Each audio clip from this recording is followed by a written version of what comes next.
Gostaria de convidar os irmãos a fazer a leitura da palavra do Senhor, que se encontra lá no livro de Gênesis, no capítulo 12. Gênesis, capítulo 12. Já projetou aí? Diz assim a palavra de Deus. Ora, disse o Senhor a Abraão: sai da tua terra, da tua parentela e da casa de teu pai, e vai para a terra que te mostrarei.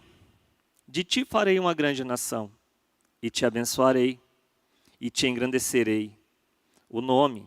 Sê tu uma bênção. Repita comigo. Sê tu uma bênção. Abençoarei os que te abençoarem, e amaldiçoarei os que te amaldiçoarem. Em ti serão benditas todas as famílias da terra. Partiu, pois, Abraão, como lhe ordenara o Senhor, e Ló foi com ele. Tinha Abraão 75 anos quando saiu de Harã. Levou Abraão consigo a Sarai, sua mulher, e a Ló, filho de seu irmão, e todos os bens que haviam adquirido, e as pessoas que lhes acresceram em Harã. Partiram para a terra de Canaã, e lá chegaram. Atravessou Abraão a terra até Siquém, até o carvalho de Moré. Nesse tempo, os cananeus habitavam essa terra. Apareceu o Senhor a Abraão e lhe disse: darei à tua descendência essa terra. Ali edificou Abraão um altar ao Senhor que lhe aparecera. Passando dali para o monte ao oriente de Betel, armou uma tenda, ficando Betel ao ocidente e ao oriente. Ali edificou um altar ao Senhor e invocou o nome do Senhor. Depois seguiu Abraão dali, indo sempre para o Neguebe. Havia fome naquela terra. Desceu, pois, Abraão ao Egito, para aí ficar, porquanto era grande a fome na terra. Quando se aproximava do Egito, quase ao entrar, disse a Sarai, sua mulher: ora, bem sei que és mulher de formosa aparência.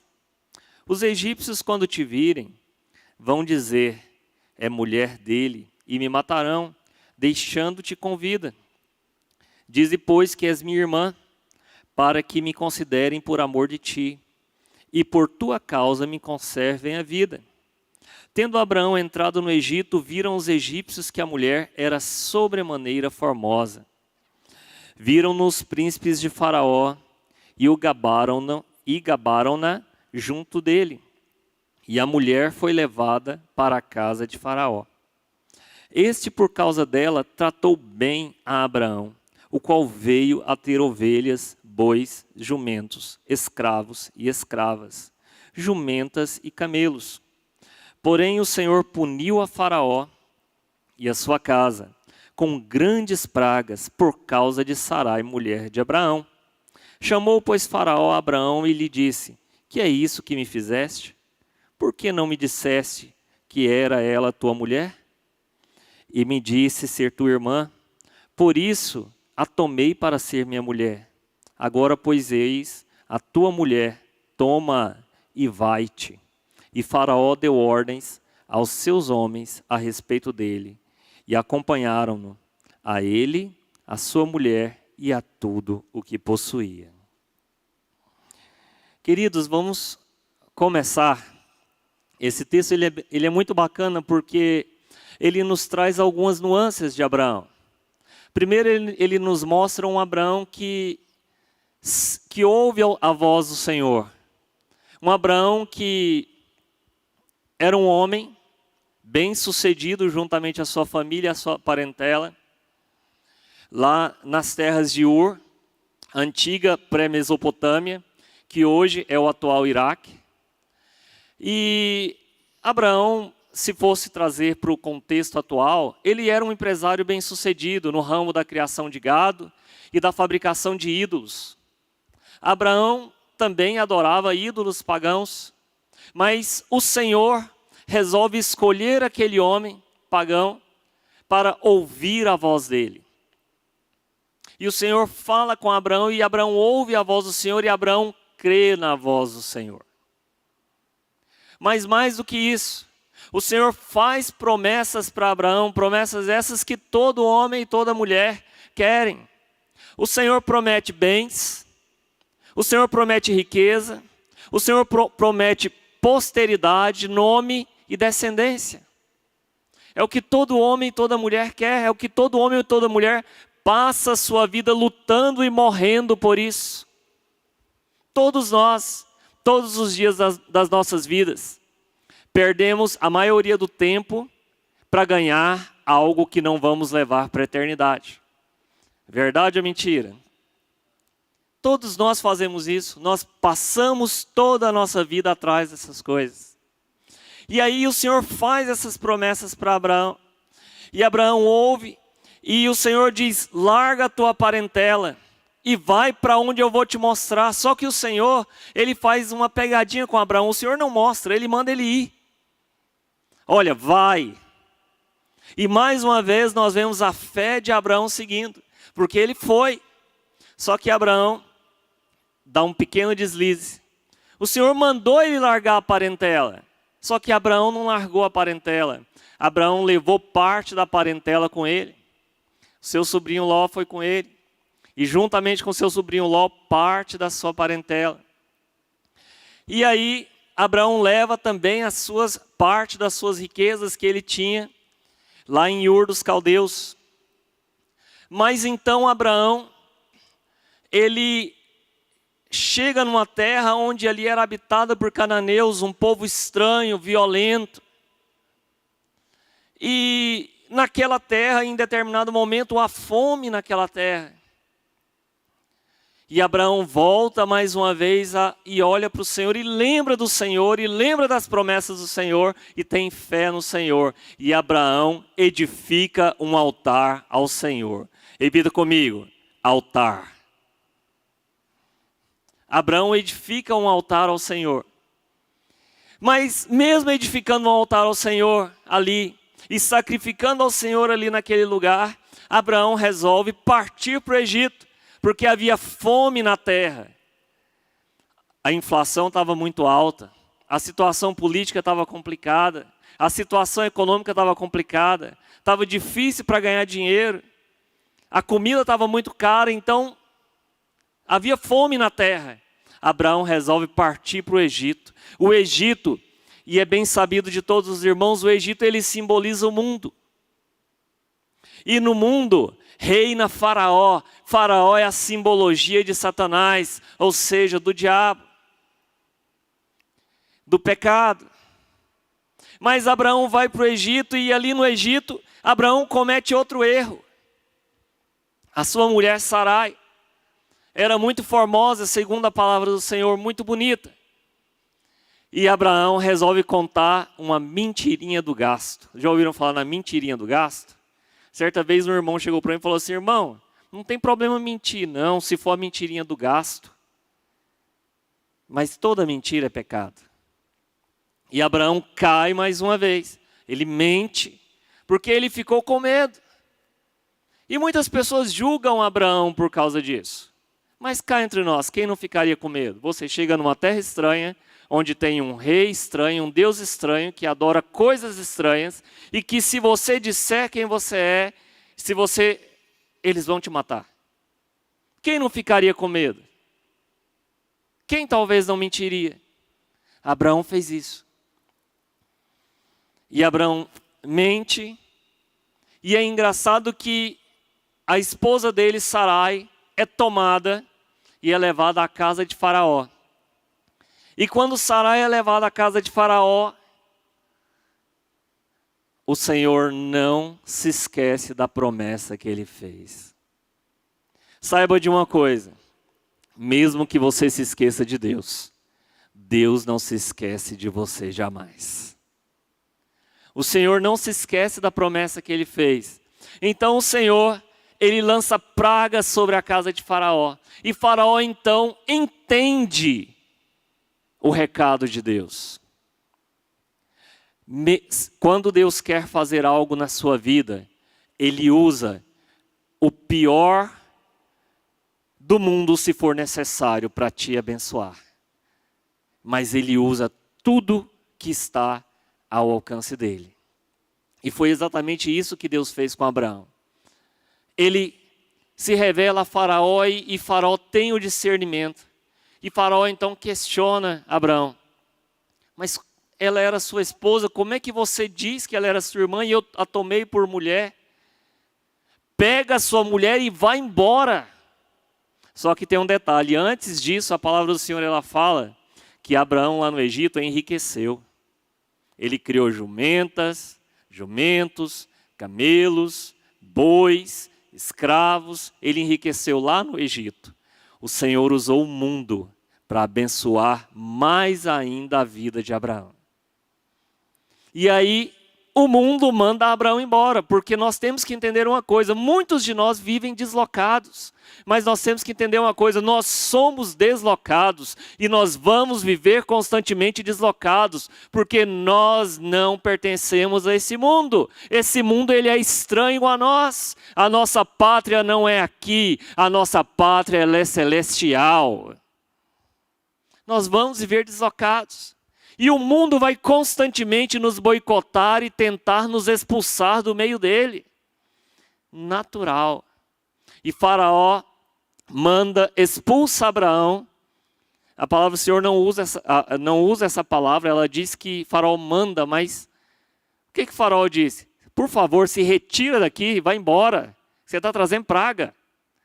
Faraó expulsa Abraão com toda a sua riqueza do Egito. E diz para os seus homens acompanhar para não ter perigo de voltar. E aí nós começamos aqui. E aí eu te faço uma primeira pergunta.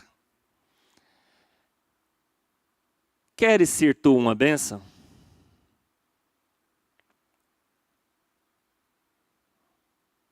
É uma pergunta retórica, né? Claro que eu quero ser uma bênção, Irã. Como assim? Claro que eu quero ser uma bênção. Queridos, é interessante isso porque quando nós olhamos para a vida de Abraão, e nessa breve introdução que eu fiz aqui, a gente começa a perceber que Abraão ele tem altos e baixos. Ele tem altos de momentos de uma fé que você fala assim, meu Deus. Mas baixos de um momento de uma covardia que você fala, misericórdia. Mas nós também somos assim.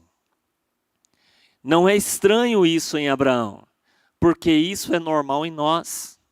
Existem momentos em nossas vidas em que eu tenho um pastor muito amigo meu, que nós brincamos muito quando nós conversamos. Às vezes, ele me liga e a gente conversa e a gente fala, a bateria hoje está em 100%. Ou seja, a fé hoje está nível God. Mas às vezes a gente fala, a bateria está só em 25%. A fé hoje está menos que homem. Porque nós somos assim. Às vezes a nossa fé está lá em cima, a gente está jejuando, orando, lendo a palavra todo dia, e glória a Deus, e aleluia, e falando em línguas, e profetizando. Mas tem momentos que a gente não consegue nem orar. Ou será que só eu que sou assim? Só eu, Flavão? Oh, misericórdia. Eu vou ter que orar mais então. Mas é interessante porque a frase "se tu uma bênção" é o imperativo categórico de Deus. Eu fiz questão de frisar isso. O que é um imperativo categórico? Não é um pedido. Não é uma solicitação. Não é uma determinação para depois. É uma ordem expressa. Sabe quando o patrão, Flavão tem um patrão muito bravo. Sabe quando o patrão chega assim e fala, Flávio, isso tem que ser feito para hoje. Não, para hoje. É para agora, 1h da tarde. Não pode passar de 1h15. É para hoje. Feito. Se não fizer, o que acontece, Flavão? Dá ruim, não dá? Esses patrão bravo. Imperativo categórico é isso. Não é pedido, é ordem. e o imperativo categórico de Deus é que nós sejamos uma bênção. E nós temos duas únicas opções nas nossas vidas: ser bênção ou não ser bênção. Ser ovelha ou ser bode. Como que funciona isso? O pastor que fez meu casamento, hoje ele já está na glória, inclusive foi o pastor que me discipulou, o pastor Guilherme Dias, ele repetia muito isso. Ele falava que na igreja existem dois tipos de crente: ovelhas e bode. Ovelha é aquele que aceita ser tratado, tosqueado, pastoreado, guiado, mas o bode é aquele que te dá cabeçada. O bode é aquele que, quando você vê, ele está em cima da casa. É aquele que, se brincar, ele come o seu sapato. Na igreja existem dois tipos de crentes: ovelhas e bodes. Só que essa opção, ela cabe a nós escolhermos o que nós queremos ser: ovelha ou bode. Às vezes até as pessoas brincam comigo, né, que eu sou formal demais. Não, não é que eu sou formal demais. É que eu aprendi que, às vezes, o respeito, ele é necessário. Ele é necessário. Porque quando tudo se torna muito informal, o respeito desaparece. Eu aprendi isso. Não sei se está certo ou se está errado, mas eu aprendi isso. O que eu preciso fazer para ser uma bênção? Vamos tentar entender? Esse é o primeiro tópico aqui. O que eu preciso fazer para ser uma bênção? Porque assim, geralmente as pessoas nos fazem perguntas e não dão respostas, né? Ou as pessoas apenas dão fórmula de bolo. Mas vamos tentar entender o que nós precisamos fazer para ser bênção. Você é uma pessoa que é bênção nas mãos de Deus, ou apenas alguém que vive por receber parte das bênçãos de outros? Você já parou para pensar que Deus abençoa a todos? A todos. Até aquele que nunca pisou dentro da igreja? Deus abençoa a todos. O nosso Senhor, Ele faz chover na horta do justo e na horta do injusto. A coisa mais revoltante para um cristão, principalmente no mercado, né, de negócios, é quando você olha para aquela pessoa mais injusta do mundo e aquela pessoa é super abençoada. Mas a explicação está na Bíblia. A chuva cai na terra do justo e na terra do injusto. E às vezes o injusto tem mais perspicácia para colher. Só que aí, nós temos que entender esse categórico. O que é ser bênção? Será que nós devemos viver apenas colhendo as bênçãos de outros? Hoje em dia não existe isso mais, eu acho. Mas antigamente, existia muito aquele tipo, o irmão Maurício deve lembrar. Aquele tipo de irmão, ora para mim. Sabe aquela pessoa que parece que ela não consegue fazer uma oração? A oração só serve se for a oração do pastor ou se for a oração daquela pessoa espiritual. Não, hoje em dia eu acho que não existe esse tipo de gente mais. Mas você já parou para pensar que o véu foi rasgado e você tem acesso direto ao trono de Deus? O véu foi rasgado. A ceia do Senhor vai ser servida hoje para todos nós de forma igualitária, sem acepção. Perante a ceia do Senhor não existe pastor, não existe diácono, não existe hierarquia. Existem servos do Senhor Jesus. A ceia do Senhor vai ser servida. Mas o Senhor, Ele nos chama a todos nós para liderança. Como assim? Quer dizer que todo mundo tem que ser pastor, pregador, cantor? Não. Liderança não significa que você tem que estar aqui.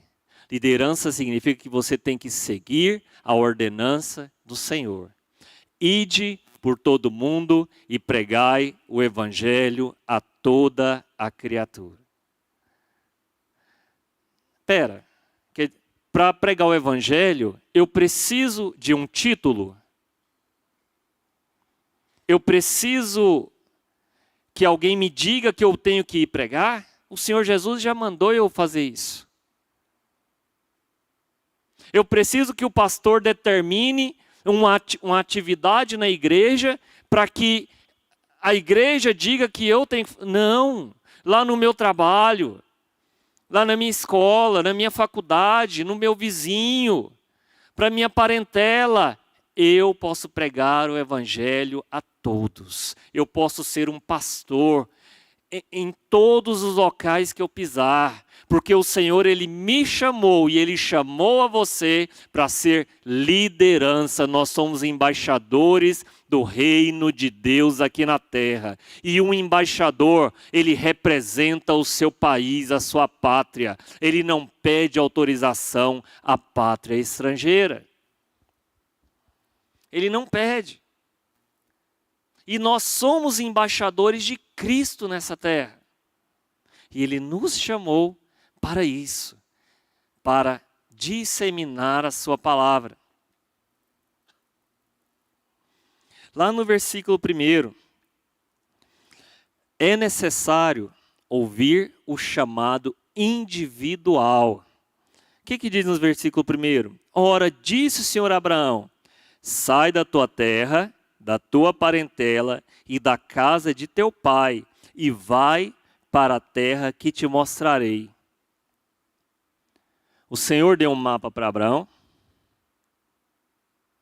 O Senhor falou para Abraão, Abraão, faz o seguinte, você está vendo aquele tanto de gado que você tem, aquelas imagens que você não vendeu, vende tudo primeiro, faz uma poupança bacana, compra uma passagem de primeira viagem, aluga um hotel 5 estrelas, lá perto do Egito, compra umas roupinhas legais e vai.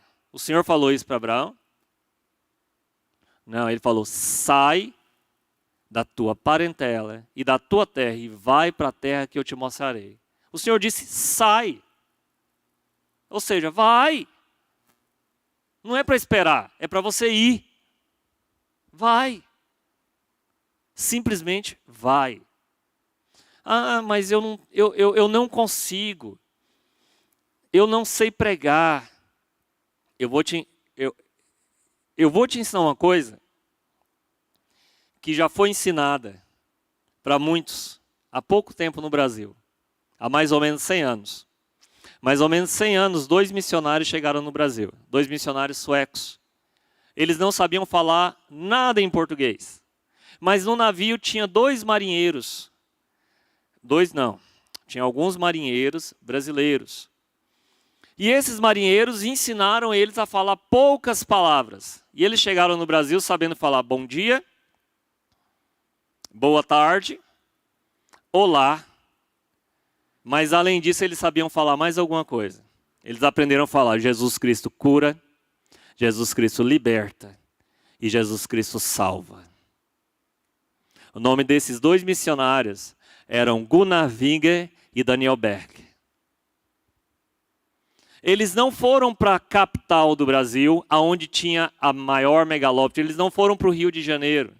Eles foram para a região do sertão do Brasil, do Maranhão, do Pará, onde não tinha ninguém, onde ninguém queria ir. E lá eles fundaram, hoje, a maior denominação evangélica do planeta. Mudou muita coisa? Mudou. Mas o legado deles ficou. Eles não precisaram falar muita coisa. Eles precisaram apenas dizer essas 3 palavras.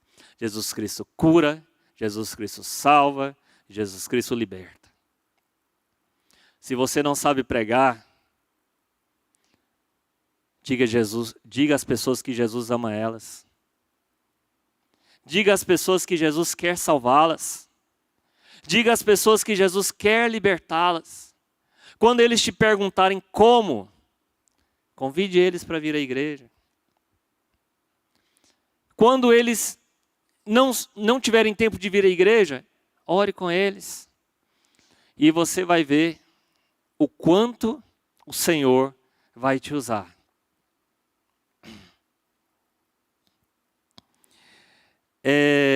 Deuteronômio, nossa, deu um trava-língua agora, perdão, irmãos. Gálatas 1, 15 e 16, por favor. Quando, porém, ao que separou antes de eu nascer e me chamou pela sua graça, aprouve revelar seu Filho em mim, para que eu o pregasse entre os gentios, sem detença, não consultei carne e sangue. O Senhor te escolheu antes de você nascer, para que você pregasse o evangelho dele, para que você fosse uma bênção. O Senhor te escolheu. Uma das pessoas que mais me marcou aqui nessa igreja foi a Bia, na aula de batismo. A pessoa mais sincera que eu já conheci. Ela chegou na aula de batismo e falou assim: Irã, eu estou vindo aqui, mas eu não sei se eu quero me batizar. Porque, sinceramente, eu não sei se isso é verdade para mim. Aí eu falei para ela: Bia, faz o seguinte, fica aqui e ouve. Se o Espírito Santo de Deus falar com você, você se batiza. E olha ela aí, bênção de Deus. Servindo ao Senhor na igreja. É assim que funcionam as coisas. Quem convence não somos nós. É o Espírito Santo de Deus. Se tu uma bênção. E Deus tem um desafio para você hoje. Está lá em Deuteronômio 31, 6. Sede fortes e corajosos, não temais, nem vos atemorizeis diante deles, porque o Senhor vosso Deus é quem vai convosco. Não vos deixará, nem vos desamparará. Muitas vezes nós temos medo das pessoas, medo de falar, medo de abrir a boca e falar de Jesus. Mas olha o que a palavra do Senhor diz: sede fortes e corajosos, não temais, nem vos atemorizeis diante deles, porque o Senhor vosso Deus é quem vai convosco, não vos deixará, nem vos desamparará. Queridos, isso é uma promessa do Senhor. Ele está dizendo que Ele não vai te desamparar. É uma promessa. Então, sede forte. O pai Abraão, ele tinha somente 75 anos quando foi desafiado. Ele era novinho, né? Um adolescente. Irmão, vocês já pararam para pensar que... Eu já ouvi muito isso das pessoas. Eu estou muito velho para certas coisas. Já passei da idade. Estou cansado. Abraão tinha 75 anos quando o Senhor falou com ele. 75 anos. E ele ouviu a voz do Senhor. Ele estava em plena juventude. A coisa mais difícil para um homem de verdade é deixar sua terra e sua família ou parentela. Ele era um empresário bem-sucedido junto à sua parentela, no ramo das esculturas de ídolos e da criação de gados. Quando a gente começa a olhar para Abraão, e começa a olhar para Abraão como um ser humano igual a nós, a gente entende. Irmãos, é a coisa mais difícil para um homem de verdade. Por que eu falo homem de verdade? Acho que o Ricardex vai me entender. Um homem de verdade não abandona a sua família. Aqueles que não são abandonam, mas um homem de verdade não abandona. Um homem de verdade, ele sofre, ele abre mão dos seus sonhos, ele abre mão de tudo aquilo que ele almeja pela sua família. Sabe, a coisa mais difícil para um homem é isso. E Abraão, ele seguiu o chamado do Senhor. Porque não era um desejo do coração dele. Era um desejo do coração de Deus. Vamos ver o que fala lá em Hebreus, no capítulo 11, verso 8. Pela fé, Abraão, quando chamado, obedeceu, a fim de ir para um lugar que devia receber por herança, e partiu sem saber onde ia. E partiu sem saber para onde ia? Espera. O Senhor não falou para ele? Como assim? Ele não estava com o trajeto preparado, ele não tinha todo um projeto? E partiu sem saber para onde ia. É isso é fé. Fé é a firme certeza daquilo que não se pode ver. Sabe qual que é o nosso grande defeito? E é o defeito de todos nós. Nós queremos que o Senhor faça nas nossas vidas. Nós queremos que o Senhor mova. Mas nós queremos ter certeza do que o Senhor está fazendo. Nós queremos ter garantias. Nós queremos ter uma promissória com Deus. Fé é certeza daquilo que você não pode contemplar. Daquilo que você não pode tocar. Daquilo que você não pode ver. Fé é isso. Fé é você olhar para essa igreja quase vazia e entender que daqui uns dias não vão ter cadeiras para as pessoas que vão estar aqui. É você saber que a igreja vai ter que fazer 3, 4 cultos. Porque um só não vai ser suficiente para que todas as pessoas possam assistir. Fé é isso. Mas de onde você tirou isso, Irã? Isso é loucura, isso é sandice. Exatamente, isso é fé. Isso é fé. É eu olhar para uma coisa impossível e saber que o meu Deus é o Deus do impossível. E saber que o meu Deus é quem chama. E saber que lá fora está cheio de pessoas perdidas. E são essas pessoas perdidas que serão chamadas pelo Espírito Santo de Deus a ocupar cada uma dessas cadeiras aqui. Isso é fé. E é essa fé que nós temos que compartilhar como comunidade do Senhor. Quando Deus entra em sua vida, Ele também muda a sua história. Está lá em 2 Coríntios 5,17. E assim, se alguém está em Cristo, é nova criatura. As coisas antigas já se passaram, eis que se fizeram novas. Algum de vocês já leu na Bíblia em algum lugar Abraão murmurando do gado que ele deixou em Ur, ou dos ídolos que ele não vendeu? Tem isso escrito na Bíblia? Em lugar nenhum você vai ver Abraão falando isso. Pelo contrário, você vai ver Abraão prosseguindo. Nosso problema é que muitas vezes nós temos uma âncora no passado e a gente fica preso lá atrás. Eu poderia ter feito isso. Eu poderia ter ganhado tanto dinheiro daquele jeito. Eu poderia ter construído aquilo. Não, você não poderia. Porque talvez se você tivesse feito, você não estaria nos caminhos de Deus. O Senhor, Ele é perfeito e os planos dele são infalíveis. O Senhor é perfeito. De vez em quando, eu me pego rememorando algumas coisas que eu poderia ter feito. E aí, eu fico pensando, não deveria ser assim. Eu na minha juventude, eu tinha um amigo, talvez ele até esteja assistindo, o nome dele é Adriano. E nós íamos para o Canadá, tinha tudo pronto.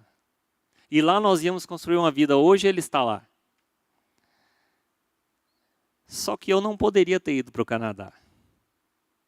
Por alguns detalhes muito simples. Se eu fosse para o Canadá, eu não teria minha esposa. Ela não ia dar tempo dela chegar da Bahia. Não teria. Se eu fosse para o Canadá, eu não teria conhecido um monte de irmãos abençoados que passaram pela minha vida e eu não teria aprendido uma série de lições. Talvez eu teria aprendido outras, mas aquelas que o Senhor me deu, eu não teria aprendido. Então, os planos do Senhor, eles são perfeitos. Talvez eu não tenha a vida que eu sonhei, mas eu tenho o Deus dos meus sonhos. Segundo, ouça o chamado e creia nele. Está lá no verso 2. De ti farei uma grande nação e te abençoarei e te engrandecerei o nome. Sê tu uma bênção. Irmãos, é quase uma ofensa falar isso para um homem de 75 anos. É quase uma ofensa. Sarai, né, até então, com seus mais de 60, eu acho que quando Abraão chegou para ele e falou assim, o Senhor falou para mim que eu vou ser pai de nação e que eu vou ter vários filhos. Eu acho que ela olhou para ele e falou assim, daí não sai nada não. 75 anos? Vai não. Já a gravidade já bateu, já caiu tudo, já murchou, não vai. 75 anos é muita coisa. E a palavra do Senhor fala sobre isso. Ela riu. Não à toa que o nome de Isaac é riso. Porque Sarai riu. Ela riu de Abraão. E cá entre nós, você também não riria? Se alguém já idoso chegasse para você e falasse, eu vou ter vários filhos e eu vou fazer tantas coisas. Você ia olhar e falar assim, pera, não, acho que essa pessoa está precisando tomar um remedinho. Foi isso que aconteceu com Abraão. A esposa dele riu dele. Mas é isso que o Senhor faz. O Senhor faz o impossível. Deus prometeu tudo que uma pessoa quer. Bens materiais, prosperidade financeira, nome e descendência. Não é tudo isso que a gente pede, às vezes, nas nossas campanhas? É bens materiais, prosperidade financeira, nome, descendência. A gente pede todas essas coisas. Todas. Saúde, uma série de outras coisas. No entanto, junto a essas 4 coisas, vem a bênção maior. Abençoado ao contrário de que muitas igrejas da prosperidade e da famosa hipergraça pregam no Brasil afora, não é quem tem essas 4 coisas, mas sim aqueles que são canais de bênção do Senhor na vida dos outros. Entenda isso. Abençoado não é quem é o mais rico. Abençoado não é quem é o mais próspero financeiramente. Abençoado não é aquela pessoa que tem o melhor nome. Abençoado não é aquela pessoa que tem mais descendência. Abençoado é aquele que tem capacidade de abençoar a outros. Existe um ditado aí, e isso não está na Bíblia, mas é um ditado popular.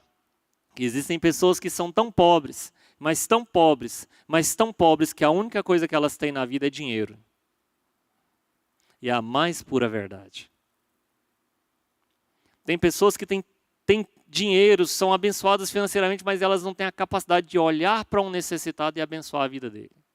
Porque elas acham que vai fazer falta para elas. Então nós temos que entender isso. Abençoado é aquele que tem capacidade de abençoar a outros. Lá em Gálatas 6:10, diz o seguinte: por isso, enquanto tivermos oportunidade, façamos o bem a todos, especialmente aos da família da fé. Olha o que a palavra do Senhor diz. Enquanto tivermos oportunidade. Aprenda uma coisa. Se o Senhor te der prosperidade financeira, Ele não te deu isso para você ficar alegrinho e comprar coisas caras. Ele te deu isso para você fazer a obra dele, abençoando a vida de outros. Se o Senhor te deu inteligência para você estudar, e te deu capacidade, e te deu chance, Ele não te deu isso para você se gabar e ter vários diplomas na parede. Ele te deu isso para você abençoar outras pessoas através do que você aprendeu. Se o Senhor te deu um bom nome, e você é reconhecido pelo seu nome, o Senhor não te deu isso para você se gabar e se exaltar, mas o Senhor te deu isso para você exaltar o nome dEle e através do seu nome você alcançar a vida de outras pessoas. Entenda isso. Tudo o que o Senhor te dá é para a honra e a glória do nome dEle. Para a honra e a glória do nome dEle. Deus prometeu tudo, já passei por aqui. Através de ti todas as nações serão abençoadas, está lá em Gálatas 3. Assim como Abraão, creu em Deus, isso lhe foi creditado por justiça. Sabeis que aqueles que são da fé são chamados de filhos de Abraão. Prevendo a Escritura que Deus justificaria os gentios pela fé, pregou o evangelho a Abraão, dizendo: em ti todas as nações serão abençoadas, de modo que aqueles que são da fé são abençoados como o fiel Abraão. Então, queridos, é interessante que a palavra diz, aqueles que são da fé. Nem todas as pessoas são da fé. Nós temos a tendência natural de confiar em nós, no que nós fazemos, na nossa capacidade, de como nós podemos fazer as coisas. Mas não. Nós temos que crer em Deus, e somente nele. E Ele vai fazer. É Ele quem abre portas. É Ele quem desata nós. É Ele quem prospera. É Ele quem muda economias. É Ele quem muda presidentes e reis. É Ele quem está no controle de todas as coisas. Até Satanás, quando o Senhor ordena, tem que se ajoelhar e obedecer. Até o inimigo tem que obedecer. Porque é Ele que é rei. Ele está no controle de todas as coisas, desde a eternidade e para todo sempre. É Ele. E nós temos que entender isso. Eu fico vendo algumas pessoas, têm tanto medo do diabo. E o pastor leu um texto que ele é interessante. Penoso é cair na mão de Deus. Irmãos, as pessoas deveriam ter medo de errar com Deus. E não do diabo. O diabo é um derrotado. Ele é um coitado, miserável. Já foi condenado. Já foi decretado o destino dele. Mas penoso é aquele que cair nas mãos de Deus. Então nós devemos ter isso em nossas mentes.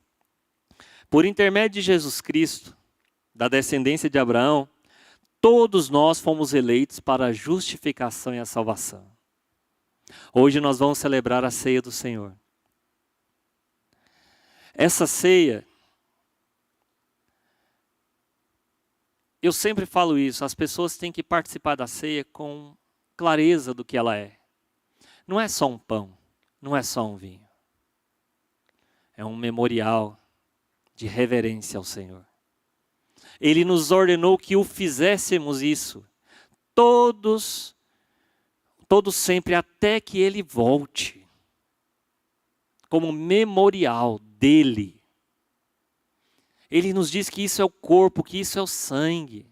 Isso representa o corpo e o sangue dele. Quando você pegar a ceia, pegue com extrema reverência, porque isso não é só um pão, isso não é só um suco, isso está representando o próprio Cristo vivo. E você entende que Ele está compartilhando dele com você, nesse exato momento, através do Espírito Santo de Deus. Muitas pessoas não compreendem a representatividade e a importância da ceia. Mas se todas as pessoas... Eu sou de uma época que quando as pessoas tomavam ceia, as pessoas começavam a chorar. As pessoas começavam a jubilar. Sabe, hoje em dia, eu acho tão estranho, mas quem sou eu para julgar qualquer coisa? Mas parece que as pessoas não entendem mais o significado da coisa. Mas nós devemos entender que o Senhor, através do seu sacrifício na cruz do Calvário, nos justificou a todos e nos elegeu para a salvação por intermédio dele. Amém? Lá em Efésios, no capítulo 1, do verso 4 ao 7, diz o seguinte: conforme ele nos escolheu nele, antes da fundação do mundo, que devemos ser santos e sem culpa diante dele em amor. Se nos predestinou para filhos de adoção por Jesus Cristo para si mesmo, segundo a complacência de sua vontade, para louvor da glória da sua graça, pelo qual nos fez aceitáveis a si no amado, em quem temos a redenção pelo sangue, o perdão dos pecados, segundo as riquezas da sua graça. É interessante isso aqui. Ele nos escolheu antes da fundação do mundo a cada um de nós, segundo as riquezas da sua graça. Carmen, eu estou usando a versão BKJ, tá? Ele nos escolheu antes da fundação do mundo para salvação, por amor a nós. Então, isso é algo para ser comemorado, é algo para ser jubilado, é algo para se alegrar. Se você estiver doente, saiba que no momento da ceia, através do pão e do vinho, você pode ser curado.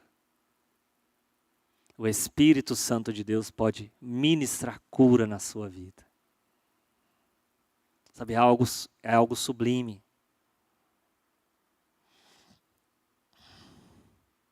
Quando Ele nos chama, Ele nos faz promessas. E a maior dessas promessas é a de sermos canal de bênção na vida dos outros. Está lá nos versos 4 e 5. Partiu, pois, Abraão, como lhe ordenara o Senhor, e Ló foi com ele. Tinha Abraão 75 anos quando saiu de Harã. Levou Abraão consigo a Sarai, sua mulher, e a Ló, filho de seu irmão, e todos os bens que havia adquirido, e as pessoas que lhes acresceram em Harã. Partiram para a terra de Canaã e lá chegaram. A promessa não era para Ló. A promessa não era para as pessoas que estavam com Ló, e muito menos as pessoas de Harã. Mas todas aquelas pessoas compartilharam das promessas que o Senhor fez na vida de Abraão. Saiba de uma coisa, o Senhor Jesus, Ele fez uma promessa no dia em que você decidiu entregar a sua vida a Ele. Saiba que mesmo aquele parente seu, que talvez não reconhece o nome do Senhor, ele é abençoado através da sua vida. Ele é abençoado pela graça do Senhor, através da sua vida. Saiba disso.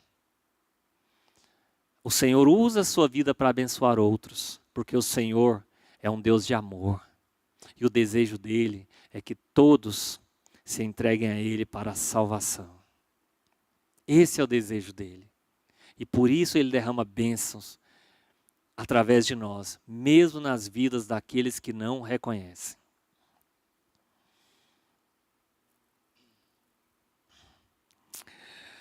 Abraão precisou de 3 ações para ser uma bênção. Quais foram essas 3 ações? Primeiro, ele ouviu. Segundo, ele creu. Terceiro, ele passou a obedecer. Muitas vezes nós temos um pequeno defeitinho. Nós até ouvimos a voz de Deus. A gente até ouve. Às vezes até de forma audível. Alguém aqui já ouviu a voz de Deus de forma audível? Aleluia, Jô. Glória a Deus. Às vezes a gente até ouve de forma audível. Só que a gente não crê. A gente acha que é nossa imaginação. A gente acha que é superstição. A gente acha que é empolgação. A gente até ouve, mas a gente não tem a capacidade de crer. E às vezes a gente até crê, mas a gente não tem a capacidade de obedecer.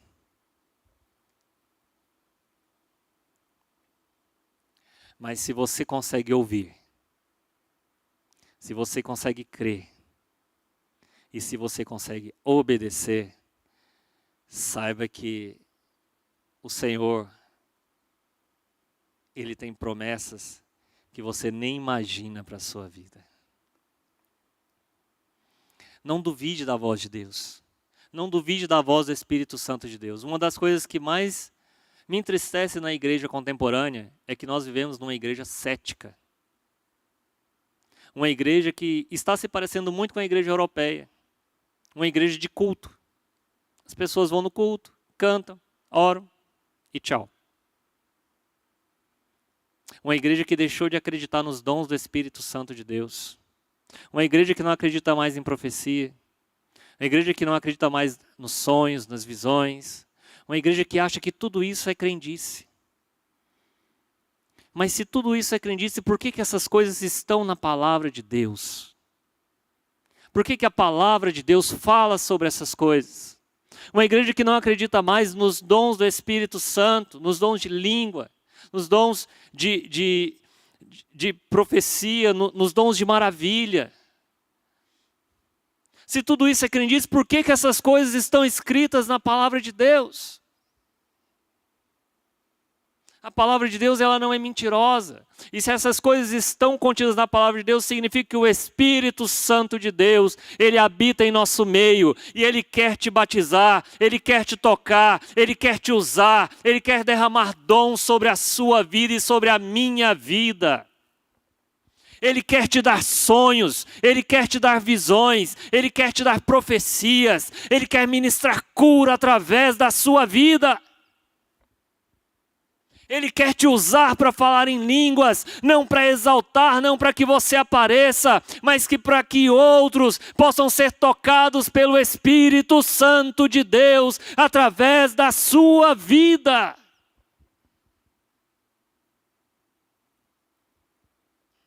Não podemos ser uma igreja de céticos. Temos que ser uma igreja que crê no Espírito Santo de Deus e na agência do Espírito Santo nos dias de hoje.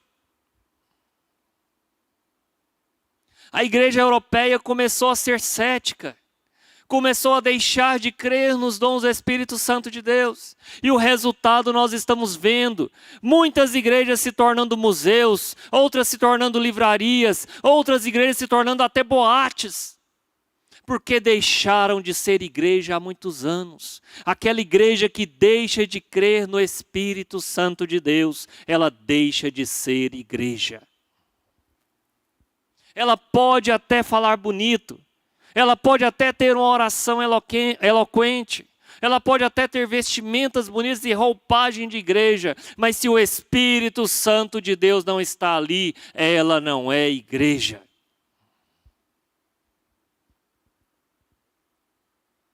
Isso é um fato.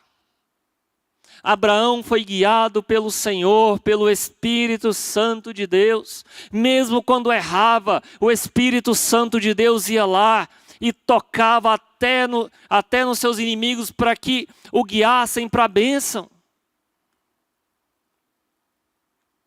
E por isso Abraão foi abençoado, porque ele creu, porque ele ouviu e porque ele obedeceu à voz do Senhor.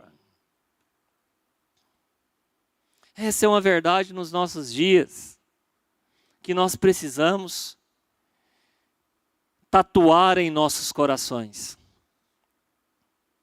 Nós precisamos tatuar essa grande verdade em nossos corações. Quem parte em obediência sempre chega ao destino. Irmãos, a coisa mais difícil, e o pastor Renato eu acho que pode falar disso melhor do que eu. A coisa mais difícil nos nossos dias chama-se obediência. As pessoas são insubmissas, as pessoas são como bodes, as pessoas, cada um sabe de tudo e sabe demais. As pessoas não querem ser doutrinadas, elas não querem obedecer. Cada um quer ter a sua própria consciência de cristianismo. É como se nós tivéssemos milhares de igrejas dentro de uma igreja. Pastores não são levantados porque eles falam bem ou porque eles são bonitinhos. Pastores são levantados porque o Espírito Santo de Deus os levanta em meio ao seu povo para guiar o seu povo. Diáconos não são levantados porque são homens inteligentes ou bonitos. Não, eles são levantados porque o Espírito Santo de Deus tocou no coração do pastor para levantar homens e mulheres de Deus em meio ao seu povo. Só que vivemos num tempo de insubmissão. no qual cada um quer ser a sua própria liderança sem se sujeitar. Pessoas que querem ser ovelhas, mas querem viver como bodes. E isso é muito complicado. E ser pastor no dia de hoje, eu acho que é a coisa mais difícil do mundo, porque os pastores, todos eles têm que pisar em ovos o tempo todo. Porque muitas vezes eles não podem falar a palavra do Senhor 100% como ela é, porque senão desagrada o fulano X. E se o fulano X ficar chateado, ele sai da igreja. Porque hoje em dia é assim, infelizmente.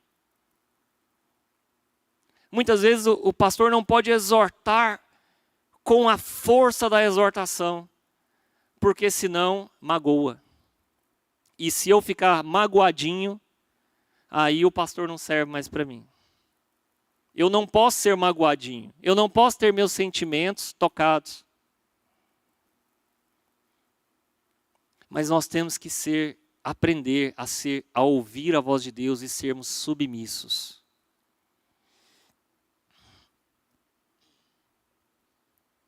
No verso 6 ao 9. Atravessou Abraão a terra até Siquém, até o carvalho de Moré. Nesse tempo, os cananeus habitavam essa terra. Apareceu o Senhor a Abraão e lhe disse: darei à tua descendência essa terra. Ali edificou Abraão um altar ao Senhor, que lhe aparecera. Passando dali para o monte ao oriente de Betel, armou a sua tenda, ficando Betel ao ocidente, e ao oriente ali edificou um altar ao Senhor, e invocou o nome do Senhor.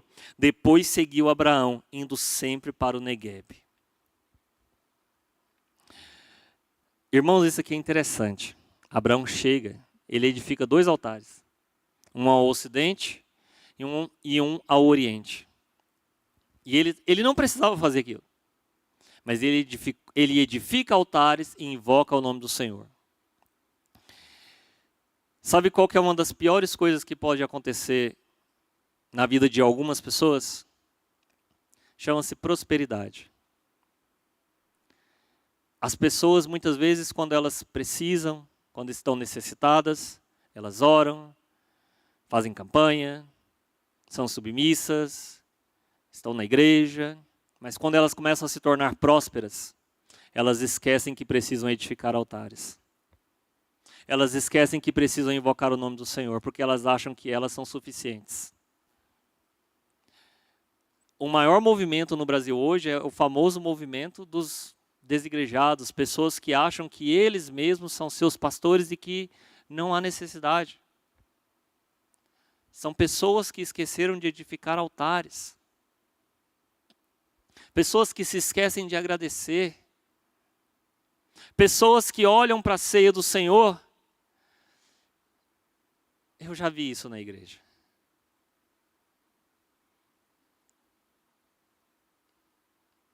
E não se examinam a si próprias. Irmãos, vocês acham que está escrito na Bíblia: examine-se o homem a si mesmo, e depois coma e beba da ceia? Por acaso? Isso não está escrito por acaso. Isso foi escrito intencionalmente pelo Senhor.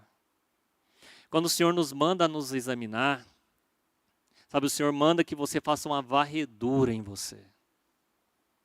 E se você tem alguma pendência com algum irmão, vá até aquele irmão, peça perdão.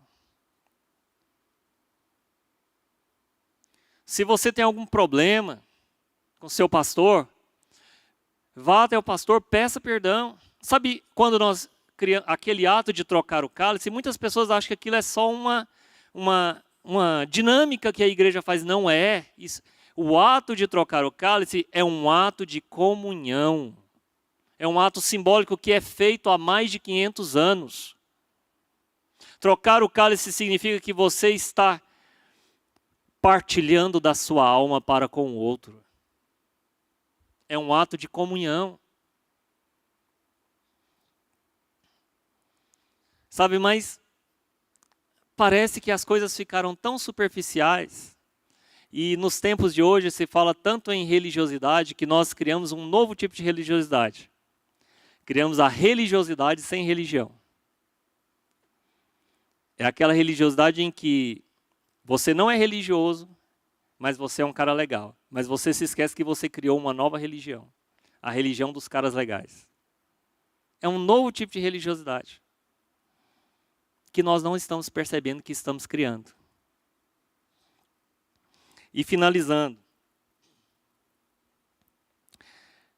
Deus quer te fazer uma bênção, mas não estamos falando de coisas materiais.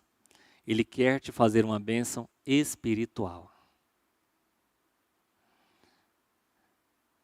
Não, muitas pessoas não entendem do que esse texto trata. Muitas pessoas pregam esse texto como algo para prosperidade. Não é sobre prosperidade material esse texto. É sobre prosperidade espiritual. Para sermos bênçãos, temos que ter altares de adoração e gratidão em cada momento de nossas vidas. Irmãos, às vezes a gente esquece, e eu não estou fora desse contexto. Quando nós passamos por dificuldade, nós esquecemos de olhar o que o Senhor já fez por nós. Nós esquecemos de olhar o quanto o Senhor foi maravilhoso, o quanto o Senhor providenciou aquilo que muitas vezes...